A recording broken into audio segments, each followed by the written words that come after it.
जैसा कि हम जानते हैं, भारत में कुछ धूर्त मानसिकता के लोग होते हैं जो अपना पेट पालने के लिए काल्पनिक चरित्रों का निर्माण कर रखे हैं, जिनका कि कोई ऐतिहासिक प्रमाण नहीं है, कि कोई पुरातात्विक साक्ष्य भी नहीं है।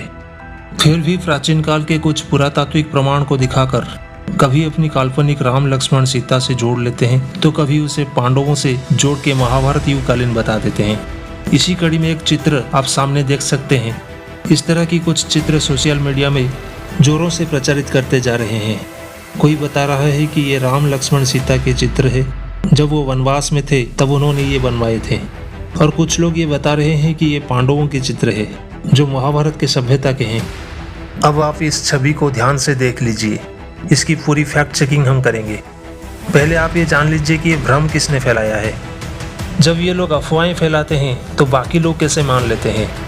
उन धूर्तों के बच्चे इसे प्रचारित करते हैं, वो तो ठीक बात है, समझ में आता है कि चलो ये उनके बाप दादाओं के धंधा है। बेचारे फेक न्यूज़ नहीं फैलाएंगे तो उनका पेट का धंधा ही नहीं चलेगा। लेकिन शूद्र वर्ग, अंत्यज वर्ग यानी कि SC/ST वर्ग, ये क्यों ऐसे झांसे में फंस जाते हैं। तो इसका मूल कारण ये होता है कि ये लोग इतिहास भारत का कब शुरू हुआ इसी बात को नहीं जानते हैं। जब क्लास में पढ़ाई होती है तो इतिहास तो उन्हें बोरिंग लगता है। जो स्वर्ण शिक्षक होते हैं यही प्रचारित करता है कि इतिहास तो बहुत बोरिंग सब्जेक्ट है।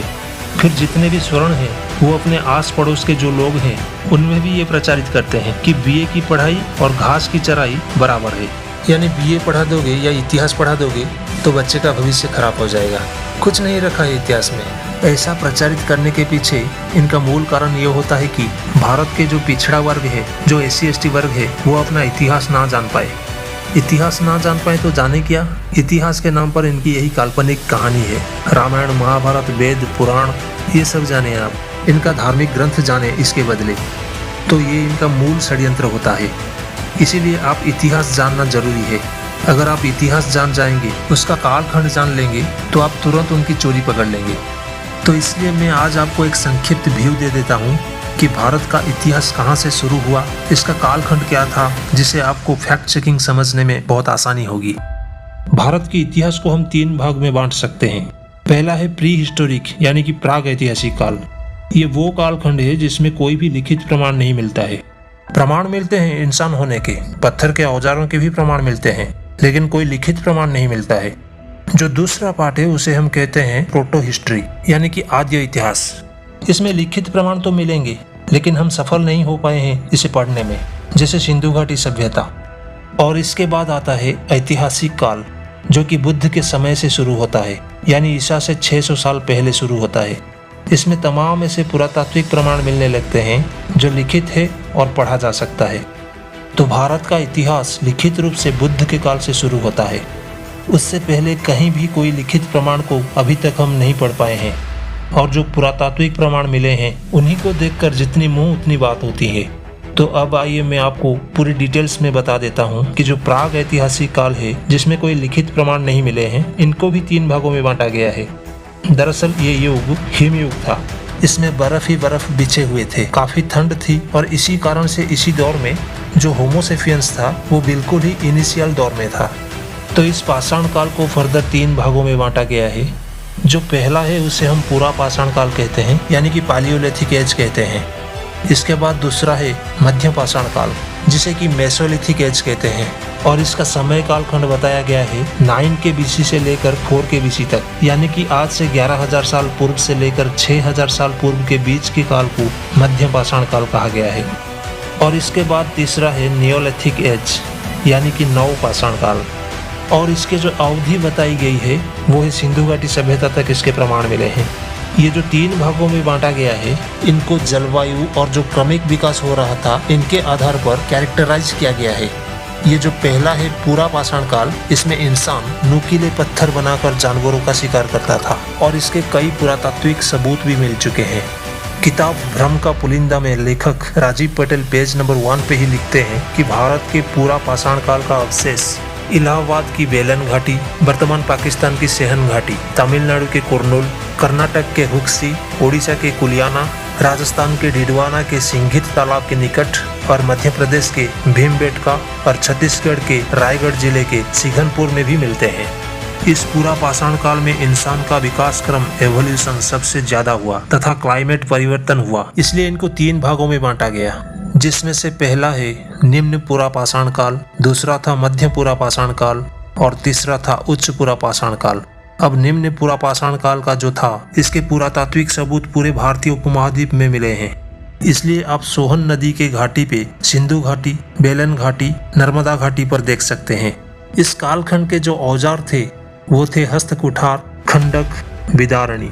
अब देखिए औजारों में भी परिवर्तन होते जाएगा, क्योंकि क्रमिक विकास हो रहा था, क्लाइमेट चेंज हो रही थी। तो जो मध्य पूरा पाषाण काल है, इसमें हथियार और बेहतर होने लगे, यानी पत्थर के जो सल्क होते हैं उनका उपयोग होने लगा। अब सल्क क्या होता है? जो पत्थर की पपड़ियां होते हैं उसका इस्तेमाल होने लगा और इस तरह से और भी नुकीले पत्थर के हथियार बनने लगे, जैसे फलक, बेढनी, छेदनी जो छेद किया जाता है, और खुरचनी भी मिलता है। और इसके बाद तीसरा जो है उच्च पूरा पाषाण काल, इसका कालखंड बताया गया है 40,000 ईयर्स बिफोर क्रिस्ट से लेकर 10,000 ईयर्स बिफोर क्रिस्ट। अब ये कालखंड जो हिमयुग था, यानी आइस एज की जो अंतिम दौर था वो था। इसमें जलवायु परिवर्तन तेजी से हुआ, ह्यूमिडिटी कम हुई, तो इंसान का भी जो क्रमिक विकास था वो तेज हुआ और इसमें उसने और भी ज्यादा नुकीले और तेज हथियार बना लिया था। और इसके बहुत सारे प्रमाण भी मिले हैं। आप इसे आंध्र प्रदेश में, कर्नाटक, महाराष्ट्र, मध्य प्रदेश, दक्षिण उत्तर प्रदेश और बिहार के पठारों में देखने को मिल सकता है। इसके बाद से जो दूसरा कालखंड था मध्य पाषाण काल, जो 10,000 बीसी से लेकर 4,000 बीसी के बीच की माना जाता है, और ये हिमयुग इस समय समाप्त हो गया था। जलवायु में काफी परिवर्तन हुआ था, मौसम भी थोड़ा गर्म हो गया था, तो इंसान इसमें कृषि करने लगा। इस दौर में जौ, गेहूं, धान की फसल उगने लगी। इनके प्रमाण भी मिले हैं। तो एक चीज देख लीजिए कि आज से 12,000 साल पहले से लेकर 6,000 साल पहले के बीच में खेती की फसल के प्रमाण मिले हैं। अब आप सोचिए, जो लोग 17 लाख 18 लाख साल पुराना रामायण और उससे पुराना वेद बताते हैं, वो लोग क्या फसल नहीं खाते थे या गोबर गोमूत्र पी के रहते थे? और हथियार, तलवार, भाले कहाँ से मिलने लगे उन्हें? अभी तो ये मध्य पाषाण काल की बात चल रही है। तो ये वो दौर था, इसमें ये भी प्रमाण पाया गया है कि इंसान गुफाओं में रहता था, पशुपालन करना भी सीख गया था, और इसके बहुत पुरातात्विक प्रमाण मिले हैं। मैसूर, कर्नाटक में इस युग की गुफाएं भी मिली है जिसमें इंसान रहता था। इसके बाद से नव पाषाण काल आया। तो इस नव पाषाण काल का जो समय कालखंड बताया गया है वो सिंधु घाटी सभ्यता तक बताया गया है, जहां मध्य पाषाण काल खत्म हो रहा था और सिंधु घाटी सभ्यता, हड़प्पा सभ्यता, मोहनजोदड़ो सभ्यता शुरू हो रही थी। यानी कि जो कॉपर एज शुरू हो रहा था, उससे पहले का जो समय कालखंड है उसको कहा गया नव पाषाण काल। और इस कालखंड में ऐसा पाया गया है कि जो दीवारें होती थी गुफाओं के, उस पर कुछ चिन्ह और आकृतियां भी इंसान बनाने लगा था। अब आज का जो फेक न्यूज था वो इसी कालखंड का है, यानी कि पिछले 6,000 साल से लेकर जो 4,500 साल बीच का दौर है, उसी कालखंड के ये चित्र है। ध्यान से देख लीजिए इन चित्रों को। इन्हीं चित्रों को कोई रामायण काल का बता रहा है, कोई महाभारत काल का बता रहा है। पाषाण काल यानी कि तब कोई धातु के हथियार नहीं थे। धातु के हथियार नहीं थे तो युद्ध कैसे करते थे और पोशाक कैसे पहनते थे? इतनी भव्य पोशाकें कहाँ से आ गई उस समय? और चित्रकला ऐसी होती है। एक तरफ आप विकसित समाज बता रहे हो कि रामायण बहुत विकसित समाज था, आप पुष्पक विमान बता रहे हो, मुंह खोला, बोल दिया और उड़ गया पुष्पक विमान। न ईंधन की जरूरत, न इंजन की। मुंह खोला, शब्द को पढ़ा और हो गया सच। इतनी विकसित सभ्यता नव पाषाण काल की थी। महाभारत का ही ले लो, इनके पास तो अग्नेयास्त्र था, परमाणु अस्त्र था। क्या ये सब नव पाषाण काल के लोग थे? कहाँ से हथियार बना लेते थे? पत्थरों से हथियार बना लेते थे। घोड़े का प्रमाण नहीं और महाभारत युद्ध लड़ा दिए।